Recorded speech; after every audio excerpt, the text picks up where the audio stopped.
Bienvenue sur la chaîne Histoire de E, la chaîne qui parle des problématiques liées à la neurodiversité et à l'autisme. Alors, dernièrement sur la chaîne, je t'avais proposé des petits conseils, un témoignage sur tout ce qui se passe avant la période adulte. Maintenant, aujourd'hui, je vais te parler de ce que tu peux rencontrer quand tu rentres dans la période adulte. Donc, il y aura plusieurs vidéos, enfin plusieurs audios, pardon. Le premier, c'est celui d'aujourd'hui et il va concerner la recherche d'emploi et puis on aura un tas d'autres parce que la vie d'adulte en tant qu'autiste ou en tant que HP et ben, c'est pas si facile que ça et tu verras que, c'est une véritable jungle épuisante pour des personnes neurodivergentes.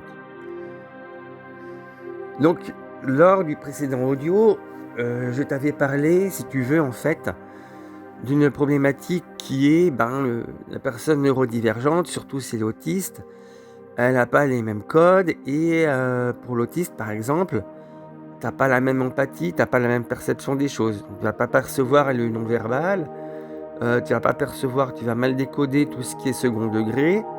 Moi-même, le second degré, je le prends, souvent, en fait, comme, de la moquerie et je trouve que c'est, des fois, c'est à la limite c'est la limite d'être supportable, en fait. Je trouve que c'est totalement idiot, par exemple, le fait de dire, de faire style: «Je ne me moque pas de l'autre, c'est du second degré», mais bon, voilà, faut l'accepter. Hem, tout ce genre de choses-là, en fait, qui fait que, en fait, tu vas te sentir en décalage avec les gens. Et puis cette problématique, elle va se rencontrer, quand tu vas chercher un travail.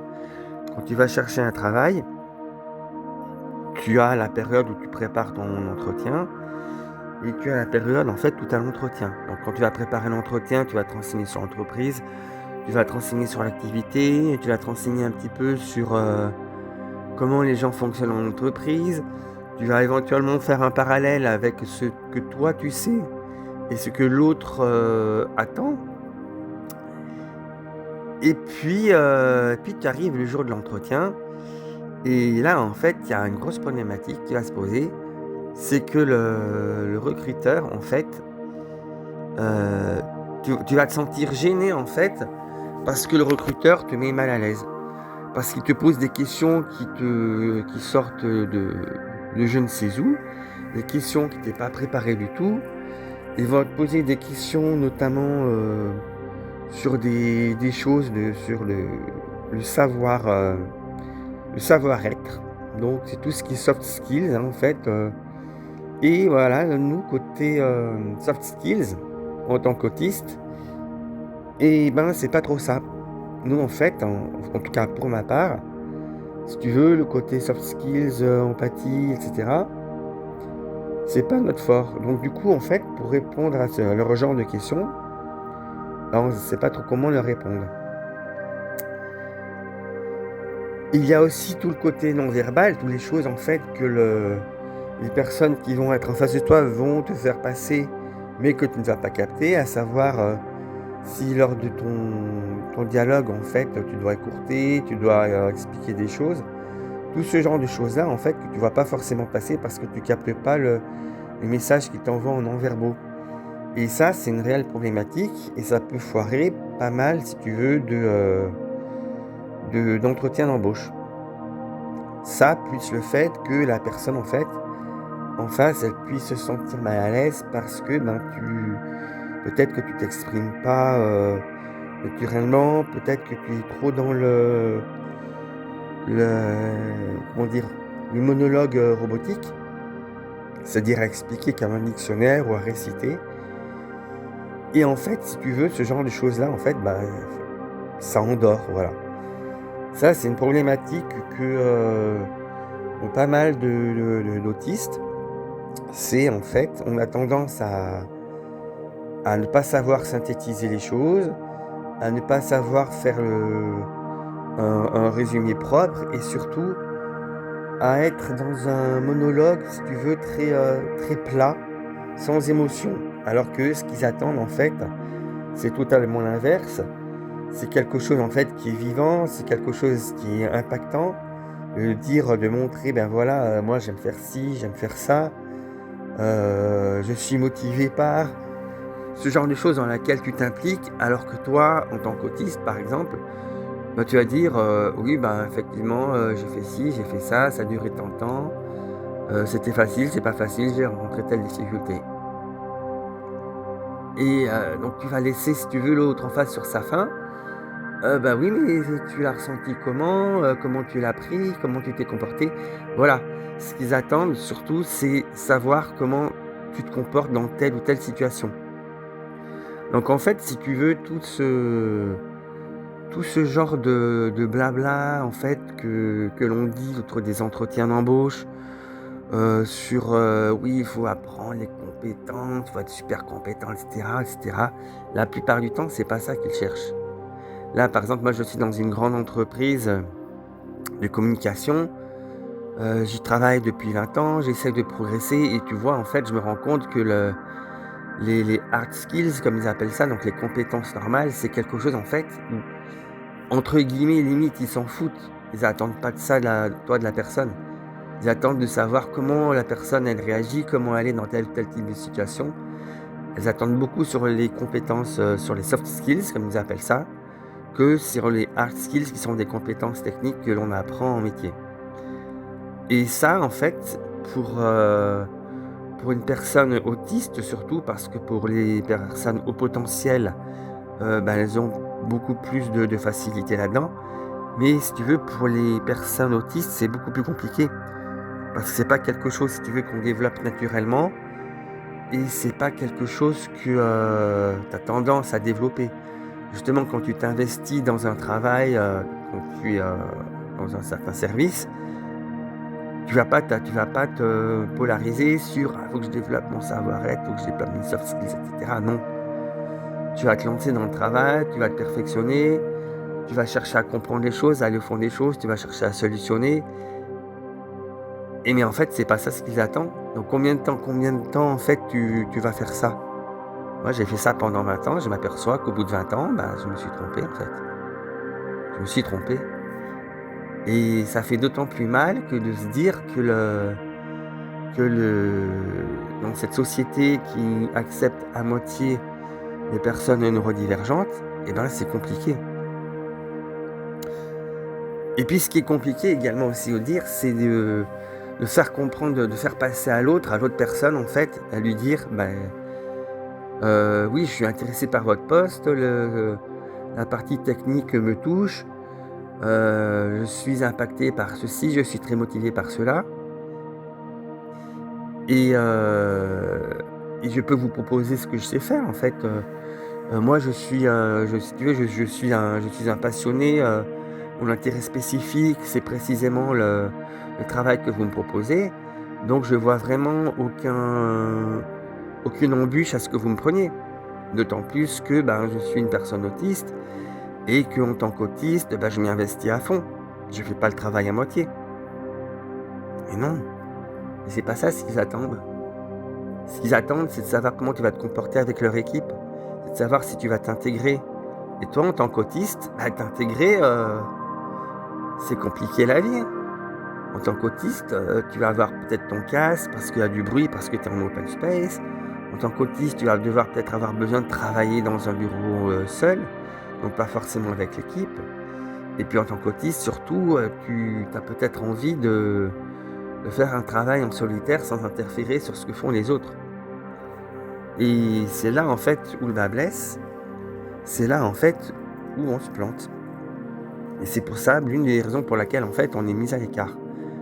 Bien qu'on ait des grosses compétences sur telle ou telle activité, que l'on ait développé ces compétences pendant 5, 6, 7 ans ou alors même avant, hein, si tu as fait d'autres types d'études, tu es mis à l'écart parce que ton savoir-être ne colle pas avec l'équipe.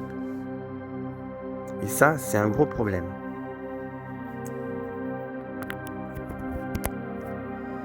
Donc ça, c'était la première problématique lors de l'entretien.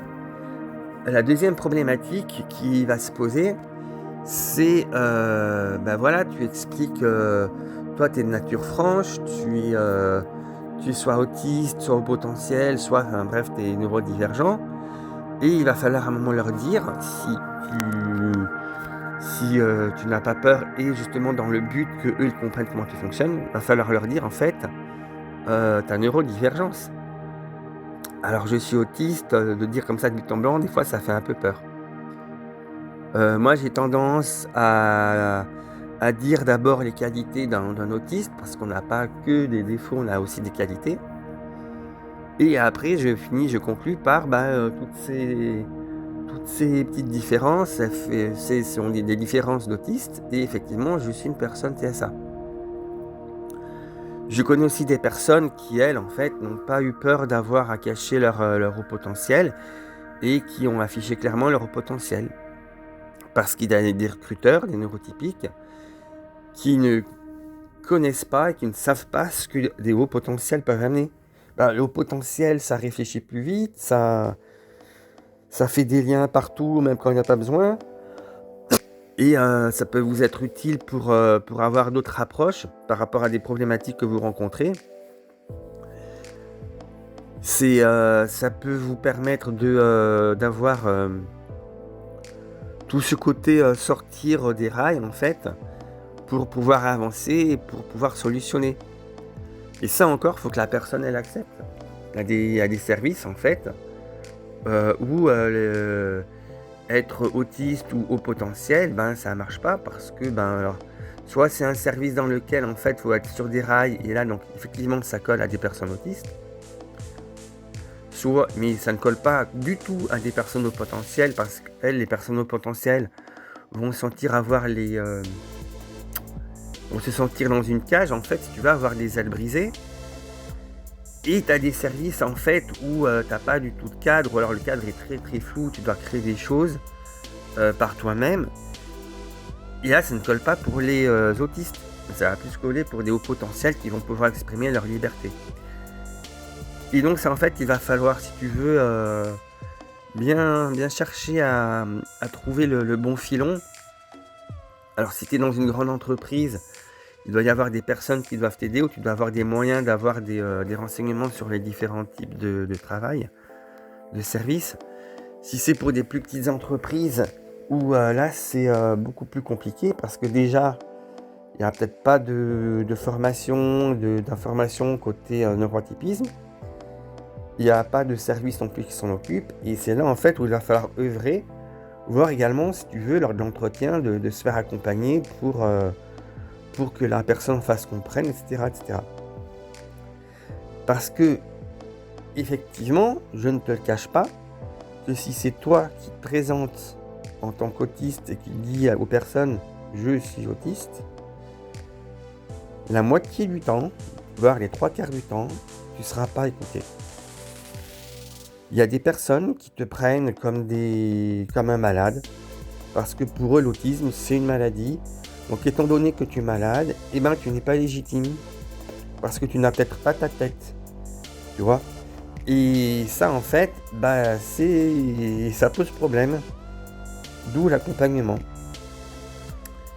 Voilà, écoute, j'espère que j'ai pu vous aider avec ce petit laïus, avec ce petit discours sur la recherche d'un poste, l'éventuel recrutement.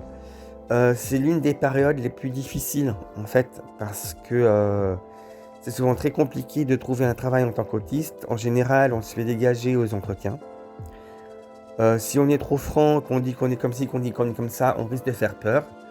Donc mentir ou pas mentir, telle est la question. Moi, de toute manière, me concernant, j'ai choisi la vérité. J'ai choisi de dire qui j'étais, comment je fonctionne. Je me prends des murs. Écoute, je me prends des murs, c'est vrai, ça fait mal. C'est casse-pied de voir des personnes qui prennent ta place alors que toi, tu es super compétent, que d'autres le sont moins. Mais ces personnes sont plus compétents humainement, tu veux. Je pense que le plus difficile à digérer, si tu veux, c'est de de savoir en fait qu'au final, en fait, ce qui compte pour, partout, c'est les compétences humaines et les compétences techniques dans le travail, ça compte pas. Ça peut paraître, idiot, c'est peut-être pour ça en fait qu'on des fois on trouve des services dans lesquels en fait, bah, tu as des qui très moyens en fait, où ils sont pas efficaces, ils connaissent rien, mais ils sont pourtant embauchés, ils sont pourtant là.